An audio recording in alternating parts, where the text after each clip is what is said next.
హెల్తీగా మనము ఏం చేసినా తప్పు లేదు. ఇక్కడ ఫిజికల్గా నేను చెప్తున్నానంటే హెల్తీ, నేను ఆ వాడును.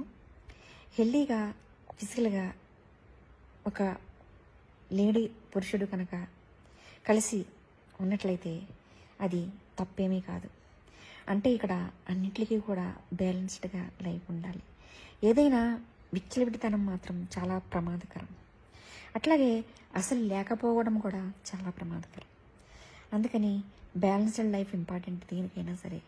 ఒక టక్కడని చూడండి, బ్యాలెన్స్ లేకపోతే ఒకటి పైకి ఒకటి కిందకి వెళ్ళిపోతుంది. బ్యాలెన్స్ ఉండకపోతే సరిగా తగ్గదు. అలాగే జీవితం కూడా అంతే, ఒక త్రాసు వంటిది. అందుకని మనం తక్కడలాగా సమానంగా, బరువైనా సరే తేలికైనా సరే సమానంగా ఉండేలాగా, తరచూగేలాగా మన